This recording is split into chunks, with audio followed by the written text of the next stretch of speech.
Hello and welcome, everyone. This is Art from the Bookshelf Odyssey podcast. Today we have a great show ahead. I have a very special guest. He's a novelist, a writing coach, and a manuscript editor, and that's just what he does in retirement. Our guest today is John DeDakis. He has been a journalist for more than 40 years. He's had the opportunity to work with Wolf Blitzer at CNN, as well as witness and report on the major newsworthy historical events that have happened over the last 40 or more years. I enjoyed just sitting down and talking with him about his book, about his life as a journalist, about some of the significant things that have happened in our history, such as 9/11, and then also just the state of journalism today. First of all, I want to talk about his book series that he wrote, and I just finished reading the first one, and it's called Fast Track. On John's website, he says that his novels feature strong-willed, strong-minded protagonist Lark Chadwick, and the series begins in south central Wisconsin with a vexed 20-something Lark trying to figure out what to do with her life. And that's where we pick her up in the first book, Fast Track. The story opens with the apparent suicide of her aunt. And she had been raised by her aunt because when she was an infant, her parents and she were in a car that was hit by a train under mysterious circumstances. It appears that he had also committed suicide, and Lark was the only one who survived. Lark's aunt's suicide sends her into an investigation that is deeply connected to her history. It is a well-written novel full of very lively characters, and there, of course, Lark, the main character, is so well written. The things that she is struggling with and dealing with, I just really resonate with. You know, I am in my early 40s, and sometimes I feel like I'm still trying to figure out what to do with my life, and I don't know why that is, but I really love that aspect of the story where Lark is trying to figure out what she's going to do with her life. The scenes where she expresses her grief are very authentic, but she has such an inquisitive mind and how she gets connected into this investigation. And along the way, she's been working as a waitress, but then she meets up with the crusty old editor of their local newspaper. He has had a storied career. And this beautiful and at times conflicting relationship develops between them. Not a romantic one, but one of mentorship and journalistic integrity that are so important to him that sometimes he comes across as very mean almost, or gruff. But as a reporter, you know, he's dealing with facts, and the facts have to be fairly presented and fairly gotten. And so that whole part of exploring the life of a journalist was really fascinating. But we talk about that more in our interview. The mystery itself is very clever. It's compelling. As I was reading it, I got about 50 to 60 pages away from the end, and I just had to finish it.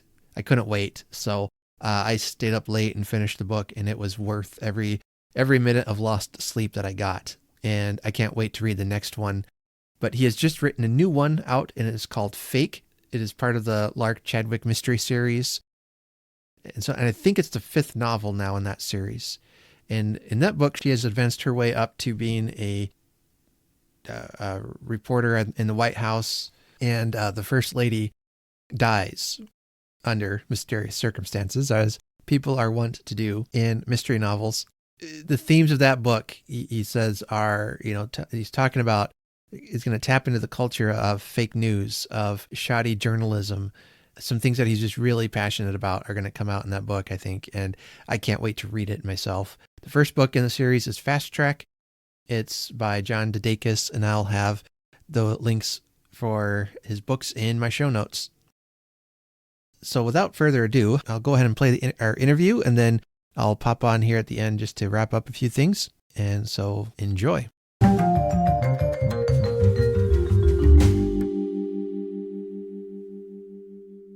I'm here today with a very special guest. His name is John DeDakis. He is a novelist and writing coach. He's also a former editor on CNN's The Situation Room with Wolf Blitzer. He's won an Emmy Award and multiple literary awards as well. He's just written a fifth novel in his Lark Chadwick series called Fake. And that tells the story of the protagonist, Lark Chadwick, who is a White House correspondent trying to walk the line between personal feelings and dispassionate objectivity in the area of fake news and Me Too. So it is with great pleasure I welcome you, John, to the Bookshelf Odyssey podcast. Thanks, Art. It's good to be here. Looking over your bio here, it looks like you've done just about a little bit of everything in the writing field. I'm old. Had plenty of time to do a lot of that. It's amazing to think about, 40, you said 45 years in the writing industry or as a journalist. That's back a couple years before I was born. And I'm thinking about all the major news things that have happened in my lifetime, and you're there to see it. That must be incredible. Well, it is. There was a young woman I worked with at CNN once, and she said, "I love talking to you because it's like going back into history." Yeah. I mean, I remember Harry Truman and Eisenhower, and Yeah. they weren't friends, but that was part of the consciousness back then. And so, I became a journalist. I think the first stories I covered were in the late 60s during the Vietnam War. So I covered a lot of riots at the University of Wisconsin in Madison. And, anything that happened after that, I was probably involved with it at least tangentially, if not, actually on the scene. But, the 60s especially was a very tumultuous time in the life of the country. For a while there, at least in about 1968 and 69 and 70, it was like the country was tearing itself apart because it was so polarized and there was so much anger regarding the Vietnam War, anger over Watergate and things like that. So it was definitely a good time to get started in journalism, but it was also a kind of a spiritually frustrating time too, because values were being reassessed as well. And, to a certain extent, we're back in that maelstrom now as well. So, history is cyclical. The pendulum goes both ways, and there's just a rhythm to history as well. Yeah, I try not to get too political, but because, like you said, it can be polarizing. But do you see similarities today in how divided things are as maybe they were in the 60s? Oh, absolutely. And things are, with the exception, I think, there were a lot of violent things that happened in the late 60s during the anti-war movement. And, on both sides. The National Guard shooting students at Kent State University who, some of whom weren't even protesting against the war. One was a Navy ROTC candidate who was just changing classes and got killed. So it was definitely violent. And we've seen that surface again during the Trump administration. I think that the racists, the white supremacists felt that they had an ally in the White House, so they were much more bold to begin to, foment unrest as well. We saw Charlottesville and the activities that happened there. Obviously, what happened at the Capitol on January 6th, 2020, first time that the Capitol had been, physically attacked since I think the War of 1812. So we are seeing again a lot of polarization, and one of the things that's different now than it was back in the late 60s is that we don't even have a fact base that we can agree on, because now fake news, and I don't mean the news media, I mean, a lot of the political activists on the extreme right are making things up. And quite frankly, a lot of the things that are being made up are made up by troll farms in Russia that are deliberately trying to sow discord in the US and spreading false information that people are all too willing to catapult out into the stratosphere, because back in the 60s, we didn't have the internet. It was ABC, CBS, and NBC, and that was it. And the newspapers. Now anyone with a cell phone, can be a journalist and can have millions of followers. And there's no editor sitting on their shoulder going, where did you get that? How do you know it's true? And so we are living in parallel universes, and we each think we have a corner on the truth. We think we have the facts, and we're talking past each other. It's maddening. Yes. It's one thing I've noticed, especially this last year and a half or so, is that if you look hard enough, you can find somebody that will support your view. Totally. And they might even sound credible, and that can add to the deception if you're not careful. That's right. There are people who really believe that the Sandy Hook massacre, 26 and 7-year-old kids slaughtered with a military style assault weapon. There are people, Alex Jones is one, who has millions of followers, and he feels it was a hoax. All these parents are just, they're propagating this false narrative, he argues, because their hidden agenda is to take your guns away. Yeah. And I've even seen recently, videos, like of President Biden carefully edited to make it look like he was saying something he didn't say. And exactly. And I'm sure they did the same for Trump and all the other presidents, but it just seems like it's becoming more and more prevalent. And that's kind of scary. It's very scary. It is very scary. And, we're not out of the woods yet. Yeah. Thinking about your time as a journalist, what's the solution to this? Or do you have one? Well, sure. Let me give you my, here's the solution. Yeah. Look, I think we all need to be, discerning consumers of news, because the founding fathers believed that the country would survive because of having an informed electorate, so that people would have the facts to be able to make up their minds about who should represent them and what our public policies should be. And but we are now living in a situation that is so polarized that it's a zero-sum game. Who's ever in power, their main goal is to maintain that power and to cause the other side not to get an inch, not to make any progress at all. So bipartisanship is basically almost a dream or a faded memory. But the solution, at least in part, is to be able to talk with each other civilly about our differences, and to try to recognize the dignity in all human beings, so that we can find common human ground that may ultimately yield some common political ground. We've got to be able to talk with each other, because the alternative is we're killing each other. Yeah. And I was taking my kids to school. It was a couple of weeks ago, and we noticed the flag was at half staff again.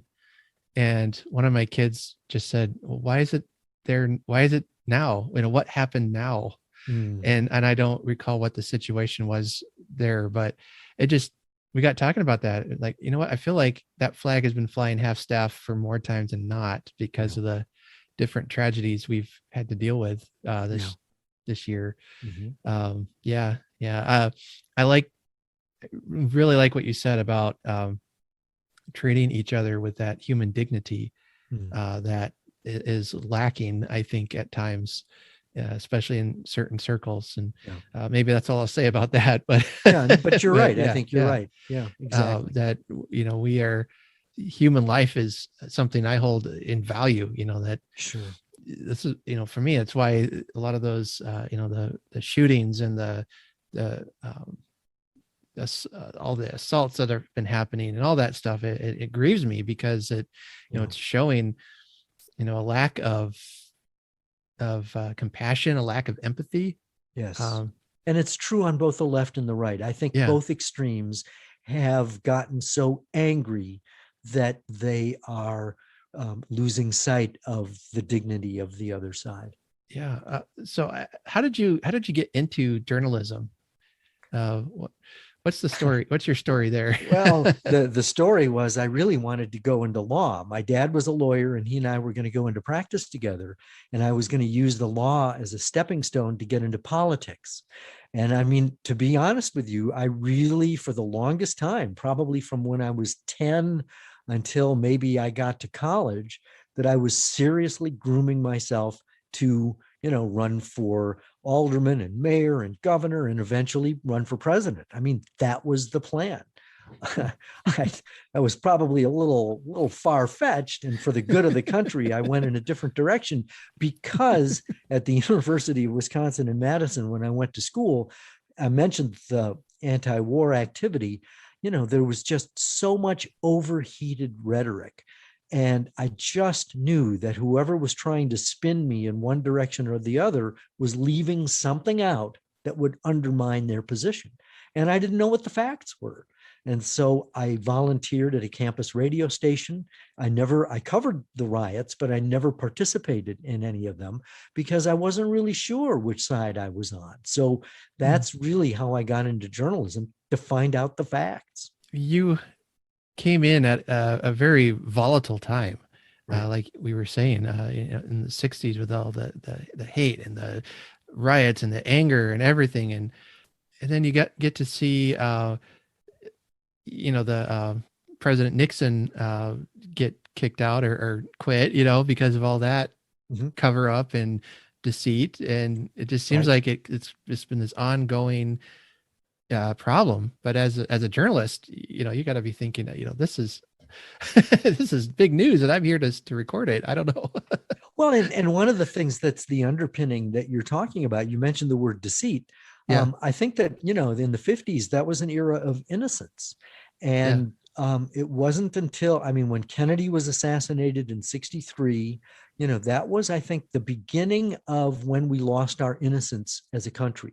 And it was then with the Vietnam War and ultimately the Pentagon Papers that revealed that the government had been lying to us about the war since the 50s.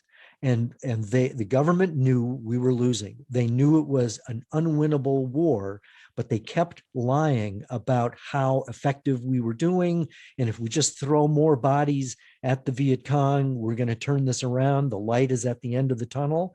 And when those kinds of stories broke, it was quite disillusioning because our government was lying to us and we trusted the government. I like Ike. It was, he was Mr. Clean.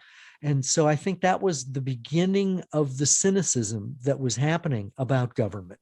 And, more and more journalism became more aggressive and more, there was much more investigative journalism. Finding out what is really going on. And that was demoralizing. And so I think that, we haven't gotten, look, lying goes all the way back to the beginning of time. It's just that, for the longest time, we believed so much, we believed we were above all that as a country. And, it's human nature. Everybody is capable of lying. We have probably all told at least one lie in our lives. And so it's always good to aspire to be truthful. And that's what good journalism is all about, is to tell the truth. What are the facts? And not to, like you said, not to spin it to get your point across, but to, as uncomfortable as those facts may be, to say that these are the facts. Yeah, exactly. And no one political party has a corner on the truth. Right. There are strong arguments to be made that the conservatives can make to advance their causes. Same with the liberals. And I think the Bible says iron sharpens iron like one man sharpens another. So that's what discourse is all about. It's that back and forth, that friction, that, trying the case to determine where we should go as a country and how we should live as individuals. Yeah.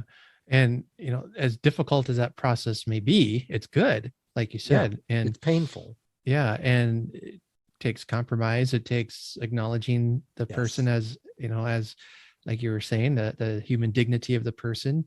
Yes. And yeah, that boy, we could change the country here. Well, we could. And, Yeah. I mean, my dad fought in World War II over in Germany against Mhm. Hitler. I mean, you want to talk about a time that was polarized. I mean, Yeah. that was, that was industrial strength massacre going on that was legal as far as Germany was concerned in terms of exterminating the entire Jewish population.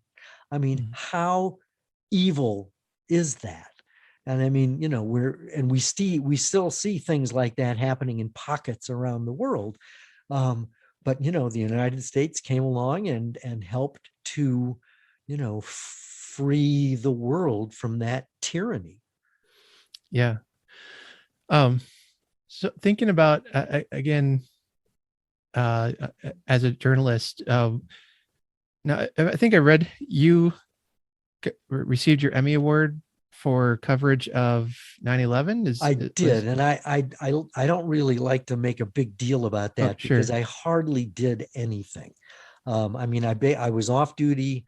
I had just left my shift. I worked overnights, and when I saw the second tower go down, I went back to CNN, and knowing that it could very well have been a target, because we just didn't know what was going on. I went into the control room and helped with some of the coverage there. But all I did was just go back into the building and do what I could do. And my boss said, well, you should get an Emmy. Oh, great, thanks. But there were so many other people, Yeah. reporters especially, who risked their lives at ground zero. I mean, I was, Yeah. somebody put me in for an Emmy. Great. But Yeah. I really didn't do that much. Sure. Yeah. Well, um, for me, that was, that was the big historical event of my life, Right. up till this point. We'll have to see how the last couple of years plays out, but, Well, stick around. yeah. But I remember that day just so clearly, and, not wondering what's going to happen next. And, yeah. And like you said, there are so many people that did so many good things that day. Right. And Very heroic things. yeah. Yeah. Um, that must have been, so were you in or near the New York area when that I happened? was in Atlanta, and so my time was spent in the CNN control room in CNN headquarters in Okay. Atlanta. And a lot of the CNN computers went down because there was such an influx of video that was coming in that the system just crashed. And so there were very few computers that were operative, Hmm. and the ones that were in the control room. And so I was, in a sense, shuttling information from one bank of computers to another to get the names of the people on the air who we were interviewing. So it was just a little drop in the bucket of CNN's coverage. Yeah. Yeah. So how did you eventually go from journalism to being a novelist? Well, that's a fair question, and it wasn't all of a sudden. It was gradual. And uh, when I'd been a reporter, that was very creative and all of that. At CNN, I was a writer, and within 9 months after starting work at CNN, they made me an editor, and that was tedious. It paid well, but it was fault finding. And so that's when I realized I needed a creative outlet. And I had an appetite to write a book.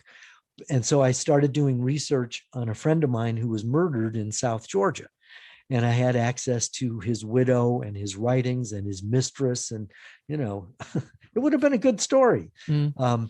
But as I was doing the research, it was time consuming. It was expensive because I was doing travel. It was taking me away from my family because I had a wife and 3 kids and a mortgage and a full-time job. Plus, in my research, I was digging up stuff about the guy that his family didn't even know. And they asked me to back off. And I did, but I still needed a creative outlet. So I started to take my research and I poured it into what became my first novel, which is Fast Track. And I mean, I'd never written fiction before. In fact, unlike what some presidents will tell you, it is a firing offense to make things up.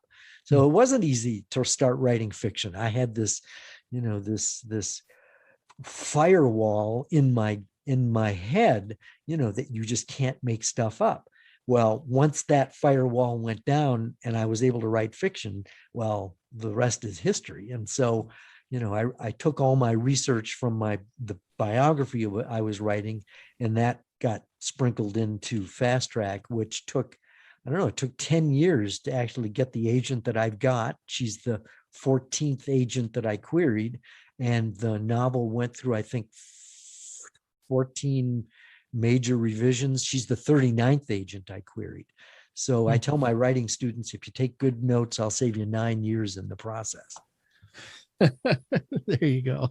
Yeah. So let's talk a little bit about that. You're not just a writer, a novelist, but you teach writing as well. Right. Is that right? Yeah. Writing coach. Yeah, exactly. And I mean, after doing so many years in journalism, 45 years in journalism, 15 years as a novelist, I taught myself how to write fiction, and I made a lot of mistakes, but I'm able to, in a sense, deconstruct the process. And I recognized not only what I did wrong, but how to help others avoid that problem.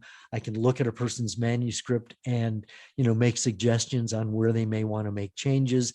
I edit people's manuscripts, so I do copy editing. I lead writing workshops. And so, it just brings into play a lot of the skills that I've acquired over the years as a journalist, as a writer, as a novelist, as a teacher. Yeah. And finding ways to take your talents and just kind of come up with a, now this is my life and I'm doing what I love. I love that. Me too. At least I recommend retirement. Okay. Save your money, man. Got it. Yeah. I was joking around with my wife and I was telling her kind of what my ideal job would be. And she said, that sounds like retirement. All right. Yeah. Yep. Right. So you start writing Fast Track, and I just finished reading that, and that was such a great story. Thank you. It's always a relief to hear that, because you never know how somebody's going to react. Well, if I hated it, I don't know if I would have invited you on. So well, that's a good sign. We're on speaking terms, so I'm encouraged. That's right. But that story tells about this young woman who just gets thrust into this mystery of what happened to her parents. And she, I think it was her aunt, she found, it appears she committed suicide. Right. And that's how the novel opens. And it just kind of goes from there, very much on a fast track. Yeah. Now, but you write a female protagonist. What are the challenges in that? And do you have women angry at you for writing about them? No, I mean, not that I know of. Okay. I started writing as a woman basically because when I started writing fiction, someone suggested that I should just write in a way that stretches who I am. And I'd never been a woman, at least not in this life. So I thought I'd give that a try. And I discovered that the way to do that, or the way I discovered that worked for me to do it, is that I recognized that emotions are not gender specific. We all have the exact same emotions. It's just that in my experience, the women in my life are more willing to express their emotions. They have a more varied emotional palette to draw from, and they're just very, nuanced in the emotions that they have and express.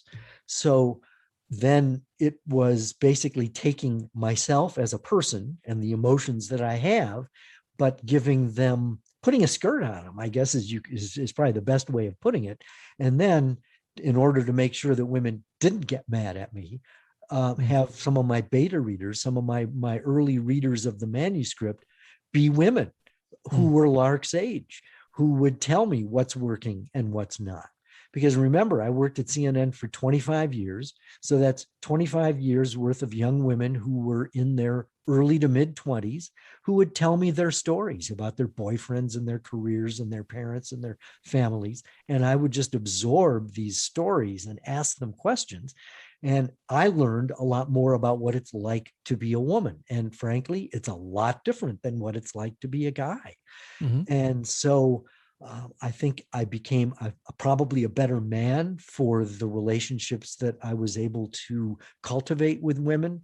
I learned a lot about what it's like to be a woman, and they gave me feedback that helped my writing become more, I don't know, believable, relatable, authentic.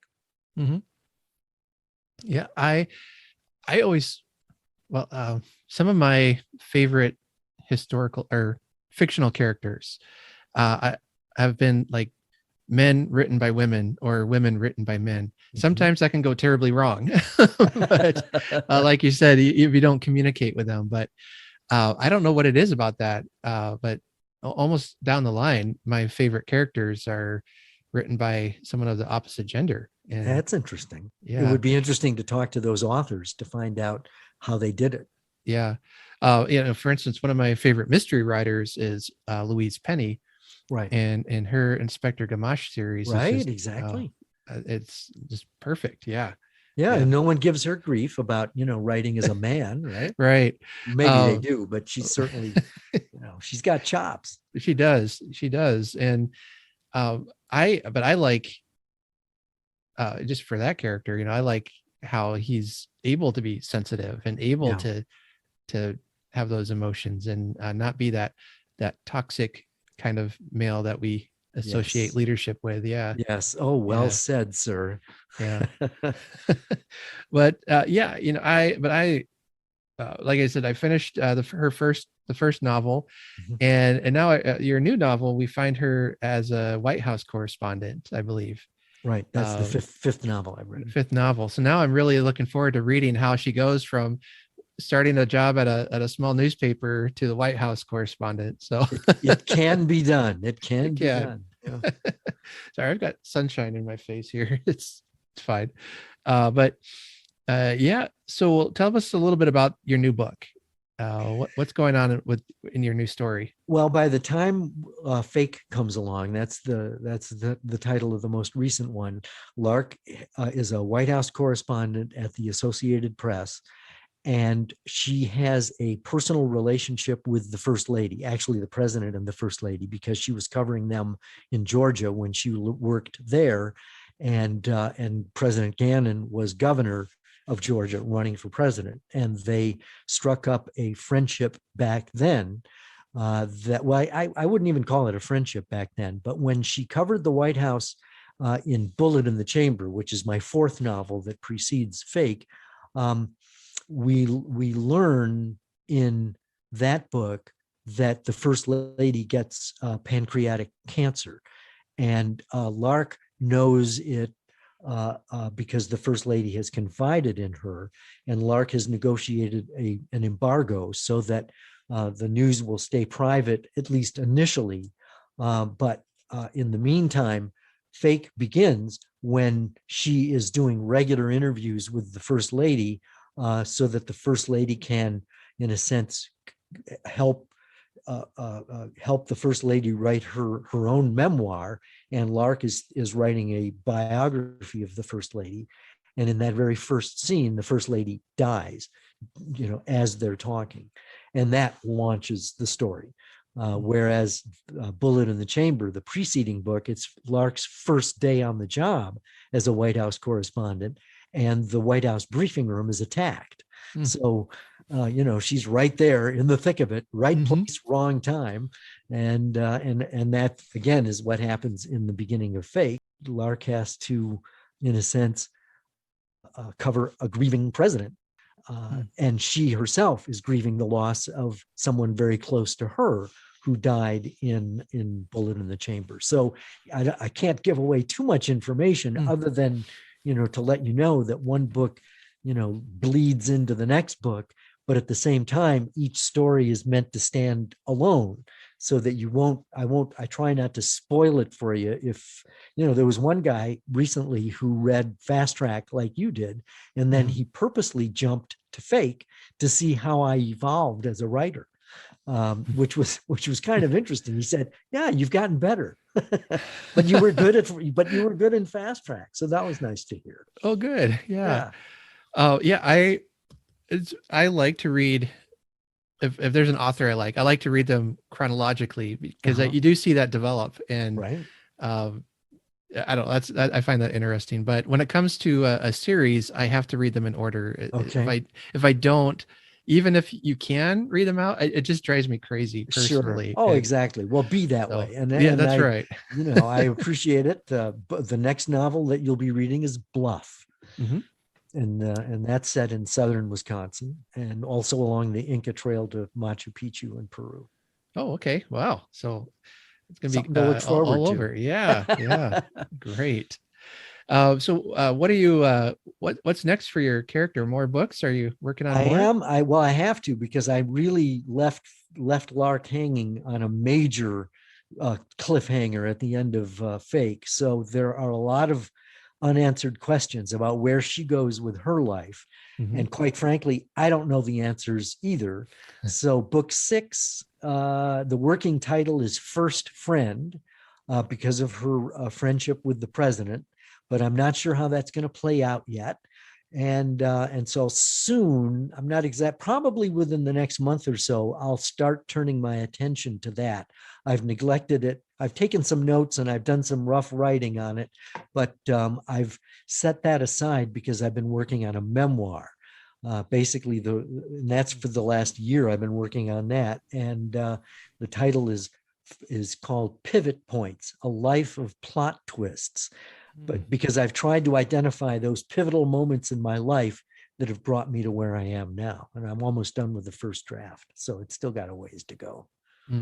Boy, that's I keep thinking about how long you've been in journalism. I don't want you to think I'm calling you old, but no, you would be right if you did. Okay, well, that sounds really fascinating. Just getting that eyewitness account of your life and all that you've seen. Yeah, I'm going to have to cut it down. It's already 130,000 words, which is about twice as long as it should be. Okay, so that's why they call it a first draft. Right. No, it's still going to be whittled. Get everything out and then start cutting. Exactly. Right? Yeah. Exactly. Yeah. That's how it is done. Yeah. Well, before you go, I want to go into my 3 questions segment. Okay. I like to ask my guests these 3 questions, and I kind of tweak them just about every time. So we'll see how they continue on here. But first of all, I want to ask what's been on your bookshelf recently that you would recommend? There are 2. One is a book called Furious, and it's, I guess you can't really see it there that well for some reason. I don't know why. Anyway, it is written by Jeffrey James Higgins, who is a former Drug Enforcement Administration agent.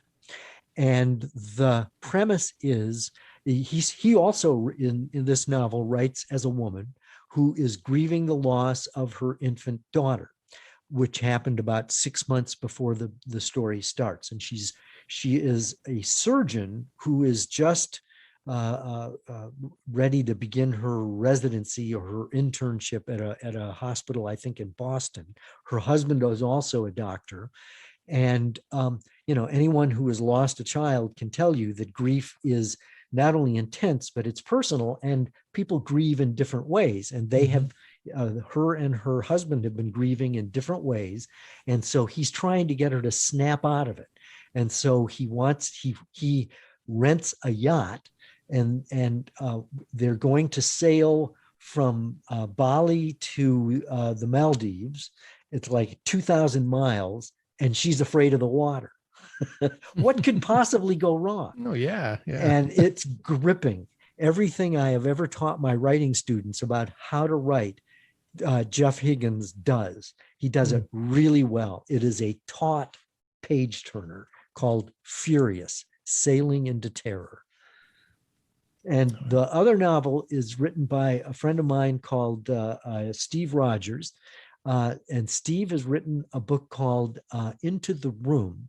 And it's about a guy who's an alcoholic, and he is basically stuck on this tour through the Holy Land. And I think his opening line is, "There's nothing worse than to be stuck with a bus full of holy rollers on a roll."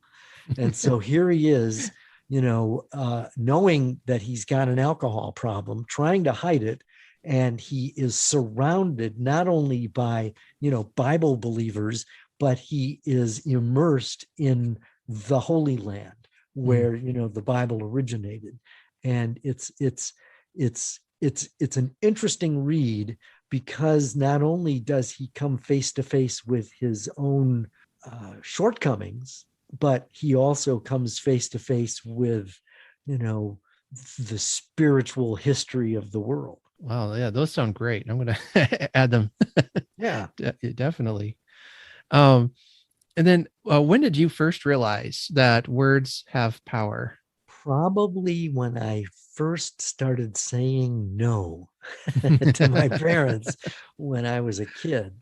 And that and shouting no was also powerful. It didn't always work. There was a certain degree of blowback to that, but it definitely got a response. So that's not particularly literary, but it's that's the very beginning. Yeah. Well, I get a different answer every time I ask that question, and I love it. I think yours is probably the most genuine answer. The most primitive. Right. Yeah. Yeah. Yeah. And then what's one piece of advice you would give to either a beginning writer or journalist? Well, if you're getting into journalism now, run away. No, I'm kidding. If you're getting into journalism now, you definitely need to be skeptical. If you're going into journalism in order to advocate a position, you are in it for the wrong reason. Journalism is not to advocate, it is to inform. Sure, there's the op-ed page, but the good, opinion columnists earned their chops as reporters first. And the good columnists also know how to get a story and how to sift and winnow to determine what's true. You can then have your opinion, but it's an informed position. So if you're going into journalism, don't go into it to advocate a position, because you are going to be a hack, and I'm not going to be interested in reading your stuff.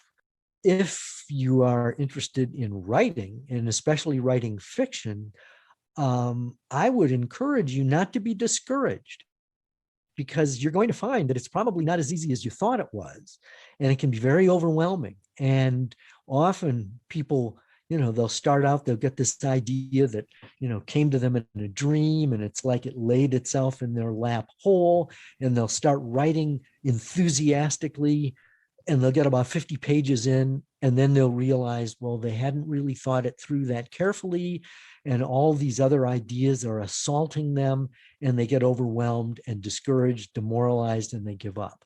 And so my advice is, don't give up. Get better, inform yourself, teach yourself how to do it, learn from the people who've done it, and then just get better, hone your craft, and don't give up. Yeah. Yeah. Just keep at it. Like you said, find teachers and keep going. Yeah, exactly. Yeah. Yeah. I love that question, because it's the last few times I've asked it, it's kind of turned into a counseling session for me. So yeah, exactly. Yeah, appreciate that. Yeah. All right. Well, John, thank you so much for joining me today. It's a pleasure to talk with you and to read your book. So your new one again is called Fake, and it's available now where all finer books are sold, I'm sure. Yep, exactly. Thank you, Art. This has been fun. Oh, absolutely. Well, keep up the good work, and I can't wait to see what happens to Lark next. So same here. Thanks. Okay. Well, you take care. You too.